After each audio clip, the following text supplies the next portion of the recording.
के गान में बेबर्धमान महान जिन विचरे हमारे ध्यान में।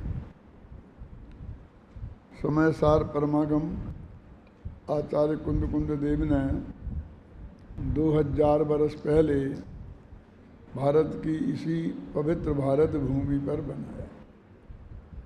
उसका जो आश्रव अधिकार चल रहा है और ये अपन ने प्रकरण समय सार की पहली गाथा से आरंभ किया था और उसी क्रम में होते होते अपन यहाँ तक आए हैं और वही प्रकरण है। क्योंकि आज बहुत नए श्रोता हैं, इसे थोड़ा मैं पूर्व भूमिका उन्हें बताना चाहता हूँ। आचार्य महाराज ये कह रहे हैं कि हमें कर्मों से घबराने की ज़रूरत नहीं है। हमको ऐसा डर लगता है कि अनादिकाल से अनंत कर्म हमसे चेंटे हैं और हम उनकी जेल में हैं और न मालूम कब तक चेंटे रहेंगे और कितना दुख देंगे हमें, ये हमें बंधन में डालेंगे। तो आचार्य देव कहते हैं कि ये बहुत हमारी गलत कल्पना है। जैसे ज़रा हम ऐसा सोचें कि एक आदमी को मान लीजिए मध्य प्रदेश में गेहूं सस्ता है और राजस्थान में महंगा है और हमें मध्य प्रदेश का गेहूं राजस्थान में लाना है। मध्य प्रदेश के कौन से एरिया में हमारे पास गेहूं है? जगदलपुर में, समझ लीजिए वहाँ बिलासपुर में, जगदलपुर में। और राजस्थान के कहाँ ले जाना है? जैसलमेर में, 2000 किलोमीटर। और जबकि गवर्नमेंट का प्रतिबंध है कि एक प्रांत से दूसरे प्रांत में गेहूं नहीं जा सकता, तो कितनी बड़ी प्रॉब्लम है। अब इतनी बड़ी प्रॉब्लम दिखती है ना। अब मैं कहता हूं प्रॉब्लम बहुत छोटी है तो, क्योंकि राजस्थान का राजस्थान में जाता है और मध्य प्रदेश का मध्य प्रदेश में जाता है। तो आप जगदलपुर से, बिलासपुर से धौलपुर तक तो बहुत आसानी से ला सकते हैं ना, मतलब मुरैना तक तो ला सकते हैं ना, वहाँ तो कोई आपको टोकेगा नहीं ना। अब तो चंबल के उस एरिए पर आ गए और जहाँ से फिर राजस्थान लगता है और उस एरिए में आ गया, फिर वहाँ से लेकर जैसलमेर तक कौन रोकेगा? कोई प्रॉब्लम ही नहीं है। प्रॉब्लम तो 1 इंच आड़े बाल के बराबर है, क्योंकि मध्य प्रदेश और राजस्थान में 1 इंच का भी अंतर नहीं है। एक आड़े बाल के इस तरफ राजस्थान है और उस तरफ मध्य प्रदेश है। समस्या है आड़े बाल के बराबर। वास्तव में ये बोलते हैं सरल रेखा, कि जिसमें लंबाई तो होती है, चौड़ाई नहीं होती, क्योंकि दो के बीच में कोई दरार है, अंतर तो है ही नहीं। तो कितनी छोटी बात को हमने कितनी बड़ी बना ली। हाय राम, 2000 किलोमीटर तक प्रतिबंध है, गांव गांव में पुलिस लगी है, हर जगह चौकियां लगी हैं, कैसे जाएंगे कैसे जाएंगे। अनंत काल से हमें कर्मों ने जकड़ रखा है, पकड़ रखा है। भैया वे लोग गए, मर गए, जितने कर्म थे उदय में आके खिर गए। क्यों तुम अनंत काल की रट लगा रहे हो? और अभी जो तुम्हारे पास कर्म हैं मौजूद, उनसे भी घबराओ मत। बंधते बकते कर्म कोई तकलीफ में निमित्त भी नहीं बनते, उपादान तो वे हैं ही नहीं। और सत्ता में पड़े हो कितने ही, तो वे कोई डिस्टर्ब नहीं कर सकते हमारे आत्मा को। पुडवी पिंड समाना, इस समय सार में लिखा है कि वे पृथ्वी के ढेले के समान हैं। जैसे पृथ्वी का ढेला कुछ नहीं बिगाड़ता बिगाड़ना, ऐसे वो है, कुछ नहीं कर सकते। अब इसको भी समझें एक उदाहरण से। हमने किसी से बैंक से कर्जा लिया और उसने ये कहा कि देखो 3 साल तक आपको कोई टोकेगा नहीं, कर्जा नहीं चुका। 3 साल बाद इतनी किस्त शुरू होगी, इतनी किस्त आप हर महीने चुकाते गए तो कोई तुम्हें डिस्टर्ब नहीं करेगा। अब मेरे पास करोड़ों का कर्जा, घबराते क्यों? 3 साल तक तो तुमको कोई डिस्टर्ब कर ही नहीं सकता, और जब आएगा तो 3 करोड़ मांगने कोई नहीं आएगा। जो तुम्हारी किस्त है जितने की, बस उतनी सी समस्या कि तुम इतनी बड़ी करोड़ों में क्यों बोल रहे हो? तो ये जो कर्म हैं, जो सत्ता में पड़े हैं, वो कितने ढेर हैं, क्या फर्क पड़ता है? जब वे उदय में आएंगे तब भी वो बहुत छोटा हिस्सा आएगा, और वो भी तेरे को सुख दुख देने में निमित्त पूरी तरह नहीं है। घबरा निमित्त नहीं, उपादान तो है ही नहीं। वो एक समय में आके खिर जाते हैं, और तुम्हारा उपयोग यदि उधर नहीं हुआ तो खत्म खेल। बहुत बड़े बड़े सेठ लोग होते हैं, रोजीना हजारों की ज़मीनें पड़ी, मकान पड़े हैं, गेहूं पड़ा, बहुत माल पड़ा है, रोजीना भाव चढ़ते उतरते रहते, शेयर होते बढ़ते ना, रोजीना लाखों के बारे न्यारे होते कि नहीं। अखबारों में आता है कि अभी तक सबसे बड़ा अंबानी था, अब वो छोटा हो गया, फलाना हो गया। क्यों? कोई घटता बढ़ता है क्या कुछ?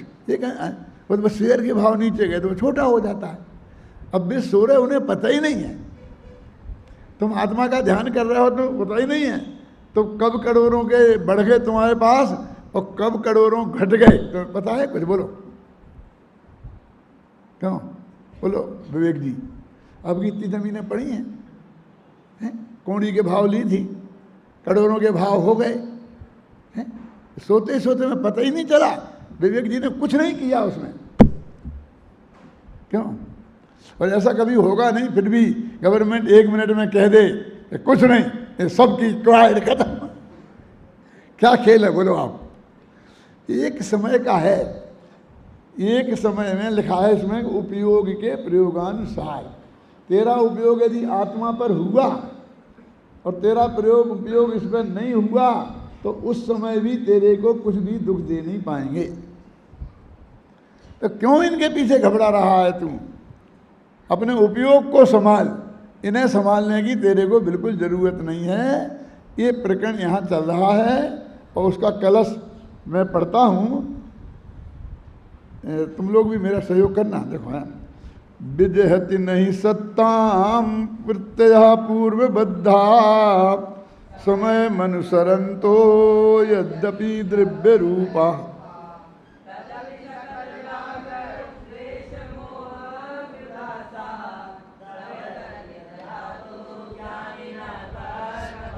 अब हिंदी के पद्यानुवाद पढ़ेंगे आप, शांति से आपके पास किताब में है, देखना क्या लिखा है उसमें। पूर्व में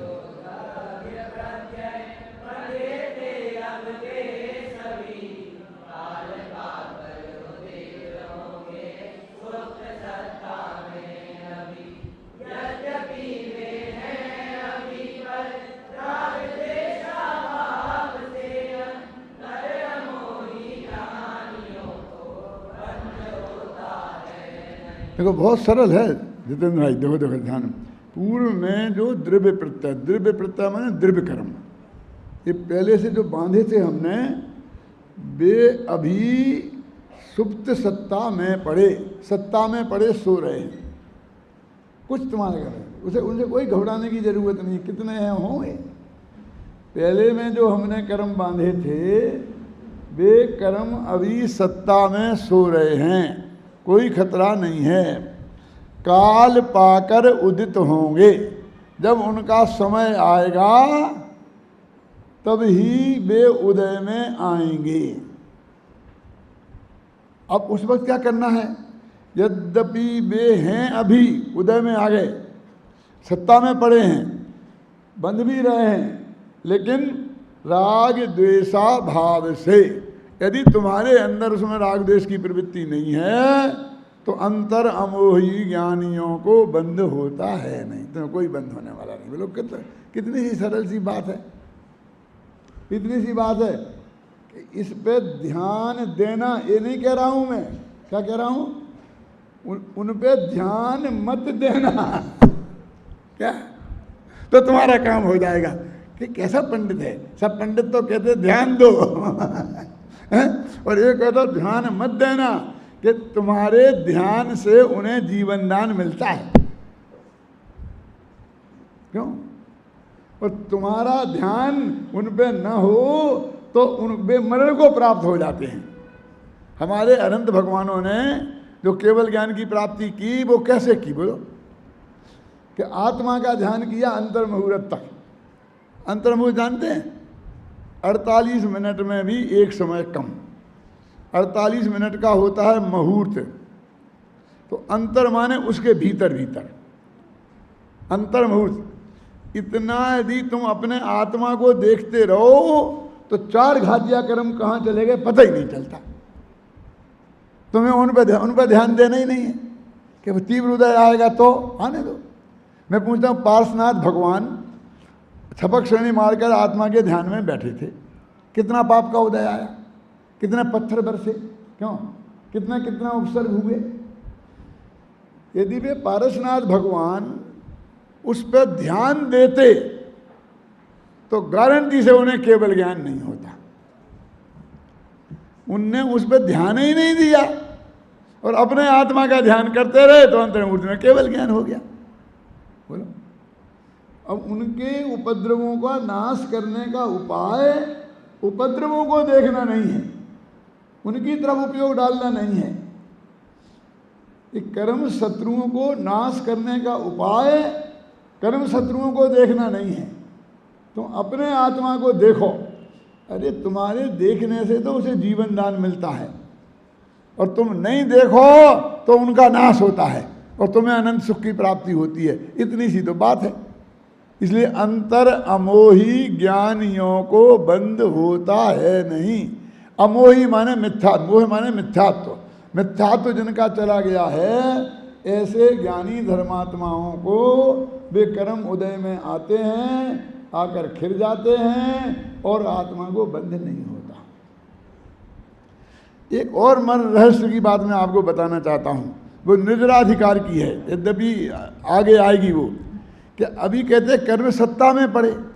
शास्त्रीय भाषा में जो थोड़े बहुत समझते हैं तो मिथ्यात्व तो अभी सत्ता में है, अनंतानुबंधी के साथ सत्ता में है, और जीव सम्यक दृष्टि हो गया, उदय में नहीं है। तो उनका काम था जीव को मिथ्या दृष्टि बनाना, अनंतानुबंधी कसाय में जलाना। तो सत्ता में तो पड़े हैं लेकिन कुछ नहीं कर सकते। तो वो कहते हैं ज्ञानवंत के भोग निर्जरा हेतु हैं, अज्ञानी को वही कर्म फल देतु हैं, यह अचरज की बात ये नहीं आवही। मेरे आश्चर्य से कैसे हो सकता है। वो ये कहते हैं कि वे जो कर्म हैं,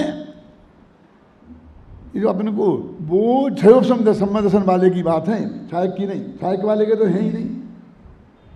तो वो जो अनंतानुबंधी कसाय और मिथ्यात्व, वो प्रत्याख्यानावरण अप्रत्याख्यानावरण कसाय के रूप में बदल करके उदय में आते हैं। क्या समझ में आए। वो मिथ्यात्व, वो सम्यक प्रकृति मिथ्यात्व नाम में बदल के उदय में आते हैं, तो वे सम्यक्त्व का नाश तो कर नहीं पाते और सत्ता से भी नष्ट हो जाते हैं। देखो, बिगाड़ कुछ नहीं पाए। हमारे पाप के उदय से आपने हमें गालियां दी, हम पर शक किया, अविश्वास किया, चोर समझा, डाकू समझा, जो भी समझा। अब उस वक्त उससे हमारा अपयश हुआ। अपयश होने से यदि हमारे उपयोग हमने उसमें लगाया तो फिर संकलेश परिणाम होंगे, फिर नया कर्म बंद होगा। यदि हमारा उपयोग उसमें नहीं गया और हम ज्ञान ध्यान में लगे रहे, जनागम पढ़ने पढ़ाने में लगे रहे, तो वो तो आके समय काल पाके खत्म हो जाएगा। अब उसकी वजह से हमारे चित्त में कोई विकृति नहीं हुई तो आगामी कर्म बंद नहीं हुआ। कितना सीधा सच्चा उपाय है। दीन धर्म कहते हैं मुक्ति का मार्ग जितना सरल है उतना और संसार का मार्ग सरल नहीं है।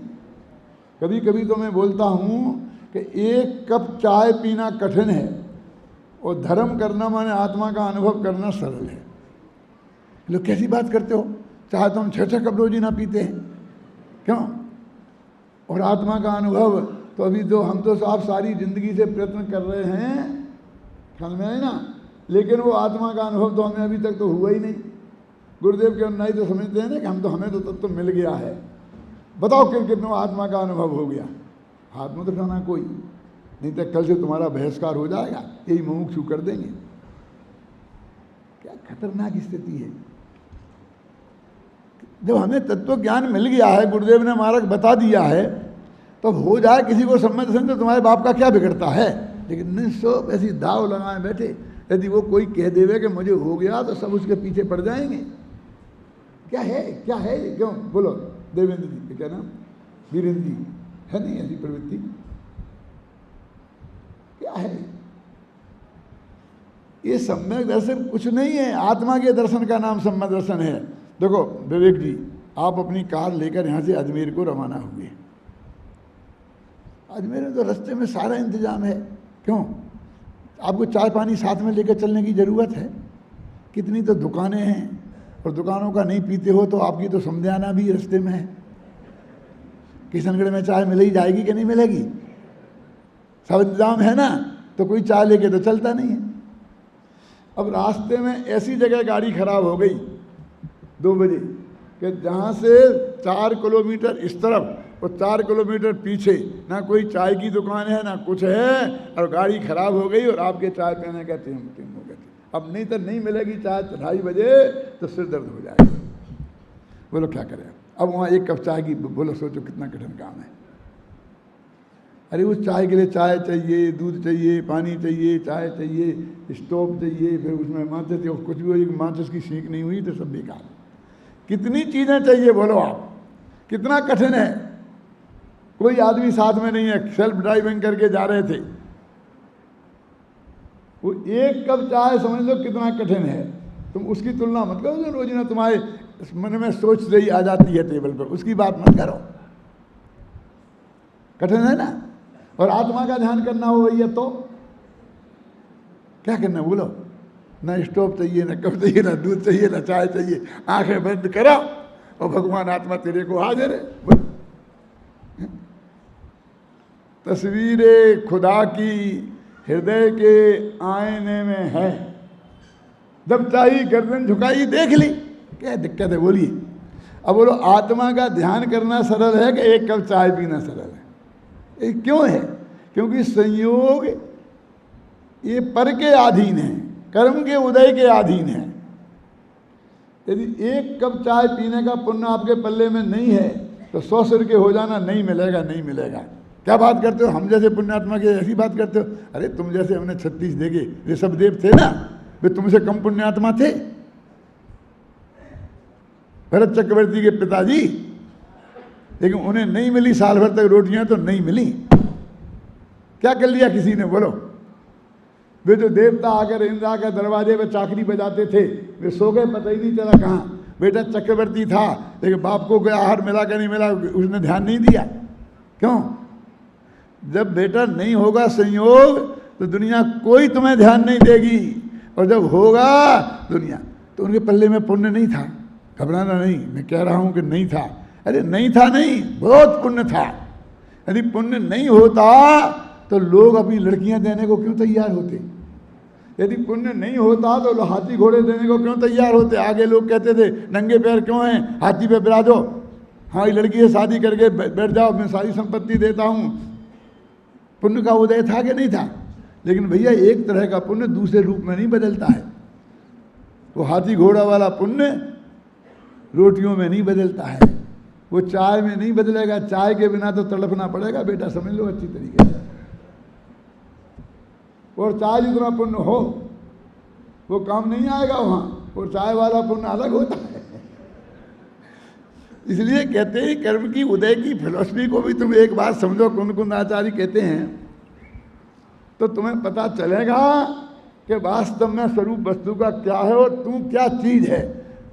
तूने सारी दुनिया को जाना, लेकिन जानने वाले को नहीं जाना, उसका ध्यान नहीं दिया, उस पर ध्यान नहीं दिया, उसका ध्यान नहीं किया, इसलिए अनंत दुख प्राप्त हो रहे हैं। जब जब ऐसे प्रसंग आते हैं तो मेरा हृदय बहुत गदगद होता है। देखो आज अपना तीर्थंकर परमात्मा आए अपने सामने। सुशील जी कहाँ? सुशील जी पे राजे, हाँ गोदका जी। मैं आज के दिन, और अभी कितने बज गए? 11 बजे मैं इस जयपुर में आया था, आज से 44 वर्ष पहले। जीतू आज 44 वर्ष हो गए, 1 घंटे की अभी देर है। 1 घंटे में पूरे 44 वर्ष हो जाएंगे। मैं यहाँ पे आया था और ये टोडरमल स्मारक भवन का मैंने काम संभाला था। ये दशहरे के दिन, मुझे पता नहीं था कि दशहरे के दिन हम जा रहे हैं, लेकिन जब आकर के जुलूस देखा तो क्यों भाई जुलूस काहे का है, ट्रैफिक में फंस गए, तो आज दशहरा है। तब मुझे ध्यान आया कि हम दशहरे के दिन आए हैं। सच बोलता, 44 वर्ष हो गए। पूज्य गुरुदेव श्री सोनगढ़ में 45 साल तक रहे, और हम रोजाना याद करते हैं कि 45 वर्ष तक उनने तत्व ज्ञान हमको पिलाया। ऐसी चीज़ हमको अद्भुत मिली। यदि मैं जिंदा रहा तो 1 साल में मैं भी 45 वर्ष टोटल स्मारक हो गया। एक बात मैं आप लोगों से कहना चाहता हूँ इस मौके पर कि जब गोदका जी मेरे पास मुझे लेने के लिए इंदौर गए, उनसे गुरुदेव ने कहा था कि भाई एक पंडित उधर है और उसके पास तुम जाओ, वो आ जाएगा तो तुम्हारा काम बहुत बढ़िया होगा। तो वो गए, तो मेरी क्लास में बैठते रहे 8-10 दिन। तो मैं 20 दिन का शिविर था, क्लास में लेता था, मोक्ष मार्ग प्रकाशक की सुनते रहे। फिर उन्होंने 10 दिन बाद कहा खेमचंद भाई बाबू भाई से कि इस क्लास तो सुन ली, अब इनका प्रवचन और सुनना है मुझे। तो मैं तब ज़्यादा उम्र का नहीं, 30 वर्ष का था, तो मेरे प्रवचन नहीं होते थे शाम को। तो उन्होंने सब जो खेमचंद भाई का प्रवचन बंद करके और महावीर वो क्या बोलते हैं उसे, चौक में मेरा व्याख्यान लाते हुए रखा। फिर उन्होंने मेरा व्याख्यान सुना और सुन करके दूसरे दिन प्रस्ताव किया कि हम आपको लेने आए, गुरुदेव की आज्ञा है, आपको जयपुर चलना है और संस्था संभालना है। मैं कहा अभी तो नहीं आ सकते हम। क्यों? कि मैं एमए में पढ़ता था और पढ़ाता भी था वहाँ। तो मैं इस साल एमए कर रहा हूँ। बोले एमए काहे को कर रहे हो, क्या करोगे एमए होगे? मैंने कहा हमें कोई मोक्ष जाने के लिए तो करना नहीं पड़ता। सच्चे शब्द बोलता हूँ मैं। ये लोक में जरा आजीविका ढंग की हो जाए तो निश्चिंताई से आत्मकल्याण का काम कर सकें। इसके लिए बोले जो भी आपको एमए पास करने के बाद मिलेगा वो सब व्यवस्था मैं करूँगा, आप चिंता मत करो, आप तो मेरे साथ चलो। मैंने उनसे कहा कि देखो आपने मुझे अभी स्टेज पर देखा है, स्टेज पे तो सब लोग अच्छे लगते हैं। ऐसा करो हम एक दिन आपके यहाँ आएंगे, 8-10 दिन आपके घर रहेंगे और प्रवचन करेंगे। ऐसे देखें आप 10 दिन मुझे अच्छी तरह देखना और मैं आपको अच्छी तरह देखूंगा, और फिर दोनों जने जज जाएंगे तो जरूर अपन आएंगे। बोले हमें नहीं देखना, हमने तो देख लिया। मैंने कहा हमें देखना है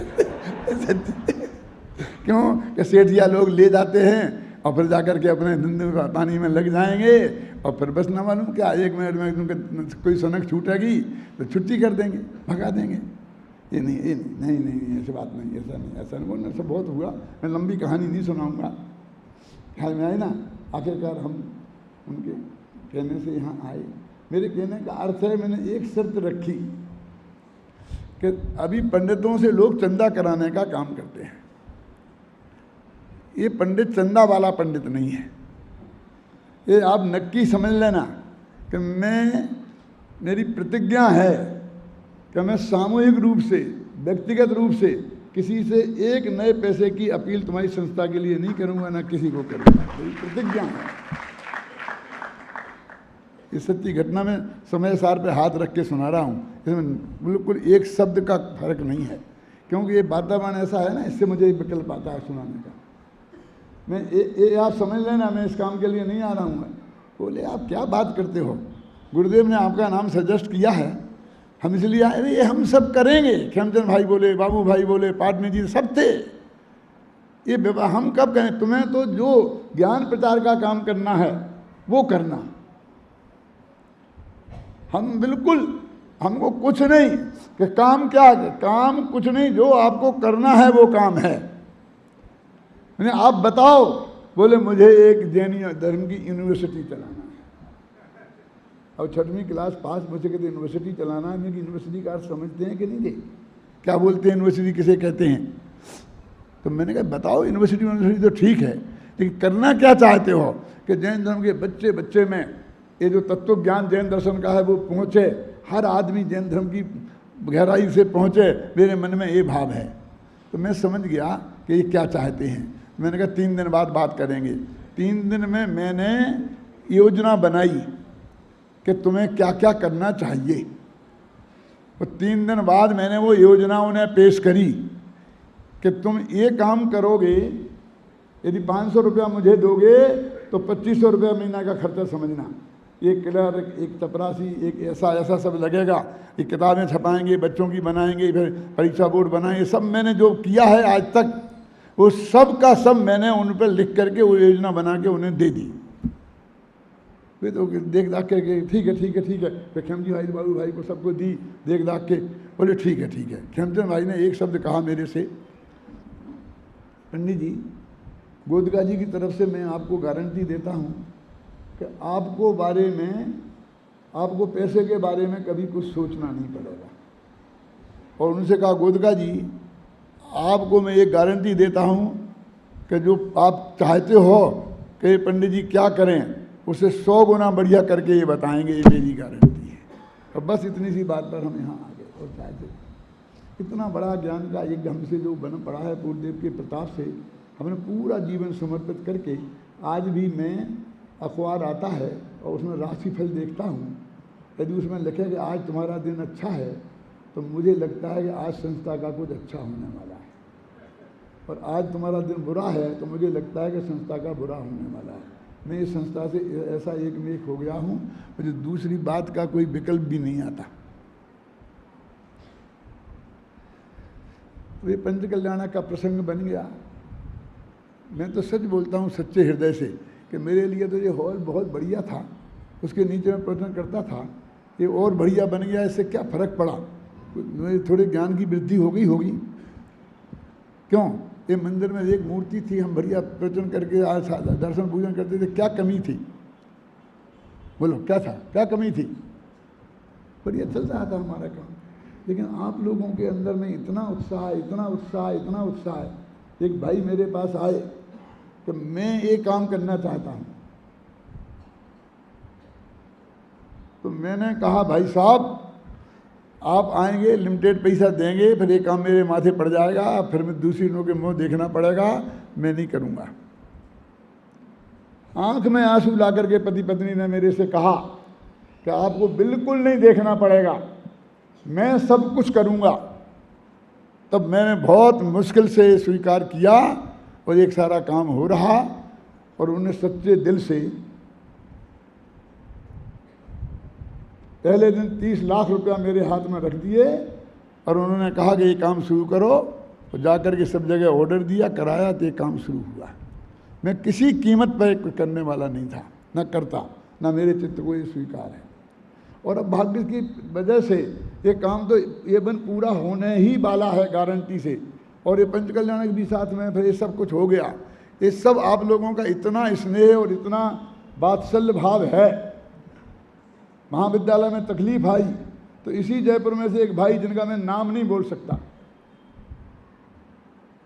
यहाँ बैठे होंगे, लेकिन मुझे उन्होंने प्रतिज्ञा दिलाई है, कसम दिलाई है कि डॉक्टर साहब आपको जितने विद्यार्थी भर्ती करना हो भर्ती करो, मैं आपकी चिंता नहीं करना मेरे को। मैंने कहा जगह ही नहीं है, कहाँ करें भैया, जगह बन सकती हो तो जगह बना दूंगा।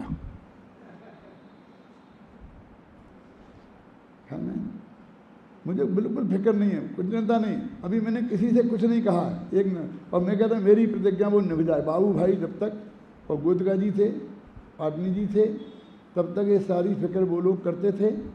अब आज भाग्य से दुर्भाग्य से जो भी है वो कोई नहीं है, फिर भी हमारे विद्यार्थियों की फौज है। ये 500 विद्यार्थी मेरे सामने सारे देश में फैले हुए हैं। इनने कहा दादा आप अपना करो, समय समय सार सुनाओ, समय साल लिखो, हमकी ज़रूरत नहीं है, हम किस दिन काम आएंगे। वो चैलेंज हम स्वीकार करते हैं। उन्होंने कहा हम भी अपनी हैसियत से इसमें सहयोग करेंगे और अपने सहयोगियों से सहयोग कराएंगे। सारा देश आपके पीछे खड़ा है, इसलिए मुझे बिल्कुल भी फिक्र नहीं है। ये काम बहुत से बहुत बढ़िया होगा, तो मुझे चिंता नहीं है, इसमें कोई फिक्र करने की ज़रूरत नहीं है किसी को भी। जिसको इसमें महायज्ञ में आहुति देने का खुद विकल्प हो, यदि वो ये समझता हो कि ये काम सर्वोत्कृष्ट है, मेरी दृष्टि में टोडरमल जी ने 8वें अध्याय के शुरू में लिखा है कि ये वो काम है जो गणधर देव ने गद्दी पे बैठ के किया था, जो तीर्थंकर ने किया था। ये हम वो काम हमने अपने हाथ में लिया है, इसलिए इसको कभी हीन भावना अंदर में मत लाना। तो एक महान आज ये चंद्रप्रभु भगवान और ये मालूम 4 भगवान कौन कौन हैं? श्रीमंदर, जुगमंदर, बाहु और सुबाहु। सब जगह श्रीमंदर तो बहुत जगह मिल जाएंगे, दिगंबरों में, श्वेतांबरों में। बाहु सुबाहु को कौन पूछता है? क्या उनका तो बेचारा नाम ही लेने वाला कोई नहीं है। भी तीर्थंकर की पूजन में कभी नाम ले लेते हो तो ले लेते होंगे, बोलो बेचार क्या, हमने उनकी रखी। बहुत लोगों ने कहा ठीक है, ऐसा करो ना कि भाई आदिनाथ, बाहुबली और भरत, मजा आ जाएगा, पूरा परिवार। अरे बारे बार, मैंने कहा फिर तुम परिवार वार का आरोप लगाओगे कि पूरा परिवार हो गया। अरे परिवार बात तो क्या करें हम, आदिनाथ ने चलाया, बेटे को चक्रवर्ती, खुद तीर्थंकर, दूसरा बेटा कामदेव, तीसरा सबसे पहला मोक्ष जाने वाला, और विरोधी दल का नेता भी पोता मारी।